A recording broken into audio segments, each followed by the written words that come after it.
Good morning, guys, and welcome to Stay Whittet. My name's Autumn Whittet, and I am on day 11 of the Love Dare, and so that's what we're going to be talking about today. I hope everyone is having a great weekend so far. Yesterday was my birthday, and I had a really good day. I just spent the day with Ross, and we went Christmas shopping and just kind of hung out at the house before that, so it was a really good day. So, I'm going to move on. Today is day 11, and it's called Love Cherishes. And what it talks about is it asks you to consider two different scenarios. The first scenario is about a man who uh, he has an older car and it starts giving him trouble. And so he takes it to a mechanic. And after he's given a quote, he decides that it would just be better to get rid of his car and spend his money on a new vehicle. And then in the next scenario is another man who accidentally crushes his hand on a piece of equipment. And he rushes to the hospital to have it x-rayed and finds out that that there are a lot of bones broken and but it can be fixed. And so he decides, obviously he's going to spend the money to have his hand fixed because that's a priceless possession. And so what it talks about is how our culture tends to look at marriage as the first scenario, where if something in our marriage is broken, instead of taking the time and investing the time and energy and even money, if you need to go to counseling or whatever to get it fixed, we just trade it in for a newer model and think, you know what, this is not worth it anymore. Let's just move on and find someone new. And so that it kind of talks about just how in the Bible it says in Ephesians 5:28 through 29, husbands ought to love their own wives as their own bodies. He who loves his own wife loves himself. No one ever hated his own flesh, but nourishes and cherishes it.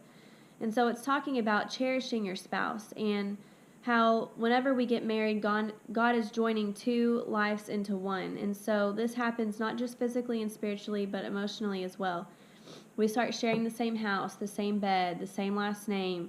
Eventually we have kids together. We share our children. And so we have to look at our spouse as a part of us and treat our spouses as if they are a part of us as well. And this was really good today because it really just made me think about, how easy it is when we get mad at each other to just want to walk away, throw in the towel, or, even go badmouth your spouse. And you have to realize though, like once you are married and you're living as one when you can't say something hurtful to your spouse without it also affecting you. And so we have to be really careful about what we say to each other. And so I highlighted this little section. It says, much of this cherishing can be done in how we gently touch our mate in non-sexual ways. Coming up behind your wife at the sink and kissing her on the neck, reaching over in the car and caressing his arm, putting your arm around her while sitting in church, walking closely behind him and taking his hand, holding her while you watch a movie together, nourishing them with the warmth of your affection. And then it talks about when you mistreat your mate, you're also mistreating yourself. And because when we get married, we become one, you have to really consider that whenever you are hurting your spouse, you are hurting yourself, and it's going to hurt your marriage and just make things harder on both of you. It's not going to make things any easier. And I know this is really hard to do, especially because when you live with someone, you realize how imperfect they are, and it's really hard to remember that all the time or to even care all the time about that, but that's just the way it is, and you have to remember you're not perfect either, and you're not probably very easy to live with all the time either. I know I'm definitely not.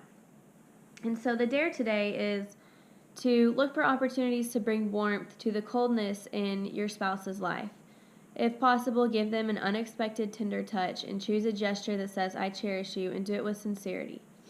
So that is today's dare and today's chapter. I thought this one was really good, and I love this scenario and how it just talks about, how our culture, we're just so quick to give up and to not stick things out when they get hard. And that's one thing I can honestly say that I really appreciate about my husband is that he is not a quitter. And, whenever things get tough, he's the one that will make sure that we make things right. And a lot of times it's me that says, I don't want to do this anymore. And we've gotten to that point several times in our marriage, but it's important to work as a team and to that's a good thing about him and I, is that we balance each other out, where he has that really awesome quality about him where he's not going to quit.